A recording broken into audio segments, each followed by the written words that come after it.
Alex made this beat. Alex, you made this beat?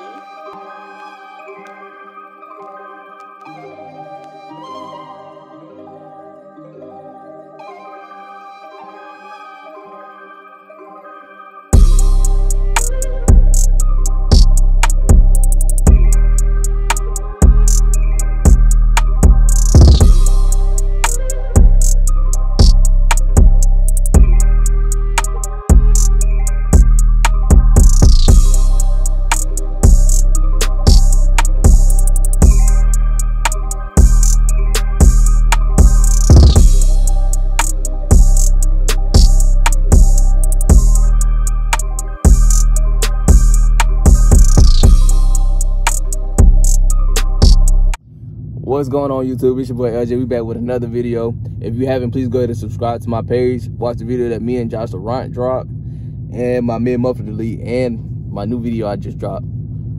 So yeah, I'm gonna grind, y'all. But today I'm here to talk to you about buying a used Hellcat or Scatpack and walk you through my experience. If you watch my other videos, you all know and see my 2019 Dodge Charger Scatpack that I bought. It was used. It had 27,000 miles on it when I first got it. That car took me through a trip, y'all. I ain't gonna lie. So I bought the car during the pandemic period, and you know, a lot of dealerships was just trying to let go of their cars because they weren't making any money. So they was trying to have them at a price to sell, pretty much. So I'm not gonna name the dealership, but I saw the car price.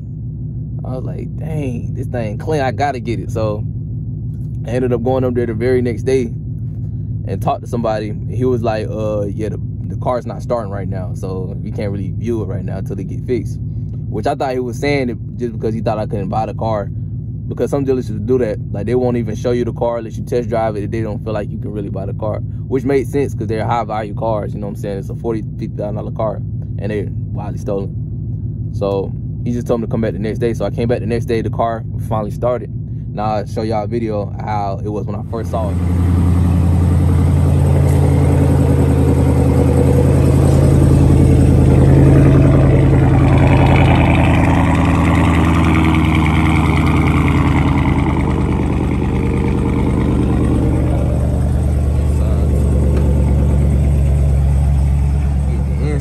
Too.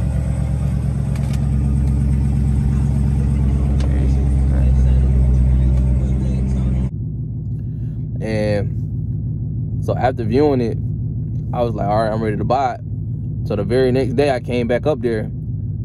I was going through the paperwork and everything, and then he told me, hey, the car's not starting. They were trying to pull around the corner, and he was like, the car not starting. I'm like, bro, that was my second red flag, and I should have known something. I was like, bro, what? So I had to come back tomorrow. I purchased the car that same day. Had to come back tomorrow. Mind you, I have another car. So came back tomorrow with my dad.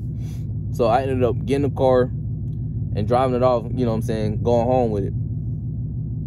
And I'm gonna insert a picture of the car. The car is fully decked, y'all. I'm talking about the interior was nice. They had the engine bay dip. Yeah, he sprayed that. That's awesome. Yeah, he did a good thing. I see why you wanted to come. When you chose the car, hydro dip, everything you can ask for. So it was a great deal, but it was just, I had to put a lot of money into it. So I got the car. The very next day, I'm on the highway. I'm driving. I'm cruising. My battery light come on. I'm like, all right, we right here. I can make it home. Bro, my power steering turned off on the highway. Bro, these are heavy cars. You know how hard it is to turn this wheel? Or any car anyways, that when the power steering go off, I had to put my whole body into it. Luckily, I was able to pull over and stop at a Walmart parking lot. But my whole car just shut down on me. And then once I turned it off, it was over with. So I had to call the dealership. I'm like, bro, what's going on with this car? Which they don't have to like fix my car because they sold it as is. But they took it back because, you know, it's morally the right thing to do, but they don't have to do it. So, but I had to wait for a tow truck to come. And if you see in the pictures, my car sits very, very low. That Charger sits really low.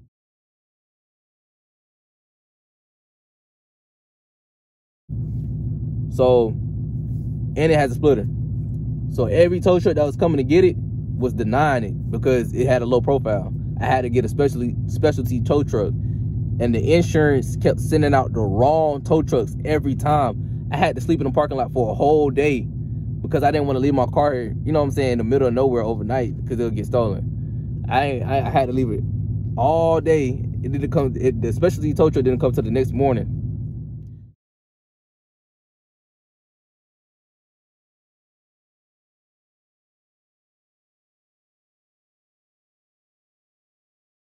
Got it delivered to the dealership. They put in a new battery and an alternator, and they found that the lights, he had RGB lights in there, but it was whoever hooked it up, which I know who hooked it up. They ended up wiring it some type of way, and it was draining the battery real bad. And when I took it back up there afterwards, because I didn't want to cut it myself, and they didn't want to cut it because they didn't know how they wired it. But when I took it up there myself, there was like, it was appointment only, so I had to wait like 2 weeks. But I was like, bro, it's draining my battery now. So I took the risk. I went ahead and cut it. So everything was good. But what I didn't notice, when I was on the highway, I think it's when the tow truck took it and when they dropped it off, my splitter came loose. So like, you know, the splitter's holding up to the bumper. So I'm driving on the highway. I'm going about 60. All I hear is a on my steering wheel.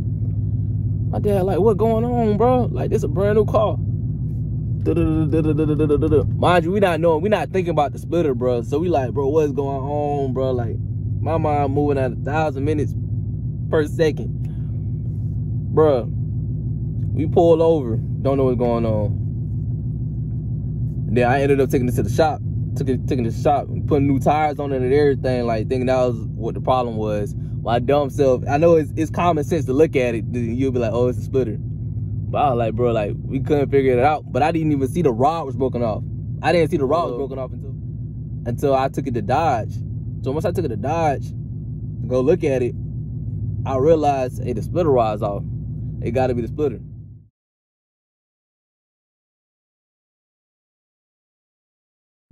So they did I paid them $75 to observe to see what's wrong with it.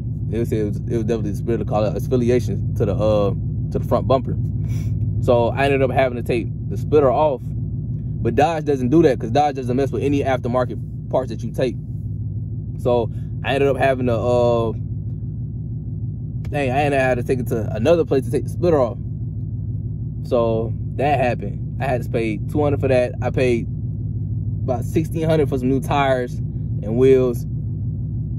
Then I had to what happened after that? So then I was driving the car. I pulled it to a gas station. I'm talking about a pothole, bro. I'm thinking, okay, there's no way for me to dodge it either, y'all. There's no way for me to go around it, stop, no nothing. I had to go through it, bro. I hit that pothole. The whole entire undercarriage of my car came off. Like, no exaggeration. And I'm gonna insert the picture if I still have it for y'all to see it. But my whole undercarriage came off.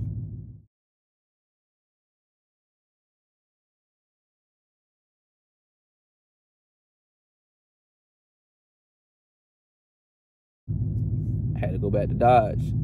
Cause mind you, I already parked on the hill. At this time I was parking on the hill, so every time I was coming up the hill, it was already scraping. So it was probably my fault anyways, but that's where I stay. You gotta go up a hill. So every time I come up the hill, it was already scraping. So I had to go get that replaced because I didn't want it messing with anything else because it's already sitting low. So I had to get that cover back on there. So I went to Dodge, had to pay Dodge I think it was like either $320 or $380 to put the undercarriage back on there. I had to buy a whole new one, of course, and I had to get a drill back on there. And so where we at? We almost at like 2,000. Mind you, this all in the span of about a week or two now. Like this ain't even a month of ownership. So boom, everything is great, y'all. Don't get me wrong, everything was great. I thought I got everything fixed. It was great, but I was young when I got the car, so putting all that money into there was really like financially draining. Especially when you get a brand new car, you don't expect to put all that money into a car. So I say this to say, if you're gonna buy a used Hellcat or Scatpack or anything, make sure you do your research. Make sure you look into the car. Because really, I had a mechanically well car, but it's just little minor stuff. But all that minor stuff costs because of the car and the name. It's a Scatpack. It's a Hellcat. So just make sure you do your research.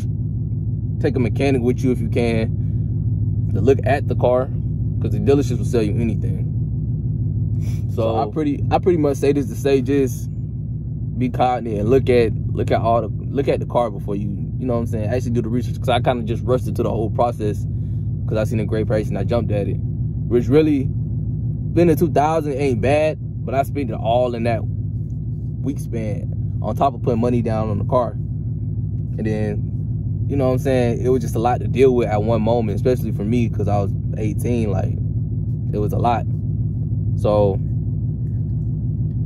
it's just a lot to deal with. And then you got to factor in gas. I was spending about $120 a week in gas alone. So that's almost what is that? Let's say 100 a week. That's 500 a month. And that's not even including your insurance, payments if you got payments on your vehicle. Thankfully, I eventually paid it off and sold it, but that's not even including payments on your vehicle or nothing, bro. My insurance on my Scatpack was what at my age it was like $430, and then my insurance on my Hellcat is $600 something. So you just gotta think these are very expensive cars, and when they go down, they go down. And I'm gonna talk about my Hellcat. When I bought my Hellcat, I didn't know there was a recall on the throttle body. I didn't know there was a recall on the throttle body. So I called Dodge to get in line. I had to get on a wait list for the part. She told me I was number 579, and they just dished out the first 100 batches. So my wait would be about 6 months. So I want you to think, if your car ever goes down, and this is your only car, mind you, I got a Mustang. So thankfully I got a Mustang. That's my daily. So imagine if you don't got a daily and you gotta wait 6 months to get the part. So 1, you have to schedule an appointment. 2, you have to wait for the part. 3, you have to schedule another appointment for them to actually install it. You know what I'm saying? The first one gonna be a diagnosis. The third one gonna be the installation. Bruh. I mean, even if they give you a loaner vehicle, you still going 6 months without a car. So it's just it's a disadvantage, but it can happen to anybody, honestly, bro. Dodges, I'm not even going to just speak on Dodges. It can happen to anybody, but it's just something to think of, and just know that these cars cost a lot. Everything that comes with it costs a lot. The name costs a lot, but it's a lifestyle. Like, you have to adopt the whole entire lifestyle of being a Dodge owner, whether that be getting the gas, getting the parts. You feel me? It's just at that age, I wasn't ready for all that, and it hit me. Especially having to do all them repairs by myself and just pay my bills, pay everything. Everything would just hit me all at one time. So I was like, bro, I gotta get rid of this car. And then on top of that, the car was already built, which I liked about it. But really, I wanted to remake my own car, if that made sense. Like, I wanted to start from scratch, which I could have just took the wrap off and did all that again. But it's like, I don't know. At the time, I just felt like I was making a bad move. Not even financially, but I just feel like I made a bad move buying that car. But that's just me, my personal experience. I can't tell you whether your experience is gonna be different from mine. It might be different. You know what I'm saying? We all different. We all go through different processes and different feelings and different experiences. We all different humans. But from my experience, at that time and at that age, I just wasn't ready to buy a Scatpack. I wasn't. Now I am. I can buy a Hellcat. And I plan on buying another car, which I'm gonna tell y'all later. I got a new car I want, y'all. I want this car so bad, but I'm gonna get it after I build this car up. So yeah, thank y'all for watching. And if you haven't, please go ahead and subscribe, comment, follow, do all that good stuff. I love y'all for watching. Thank you. We're on the road to 100 subscribers, y'all. Thank you everybody for subscribing. Peace. Be safe.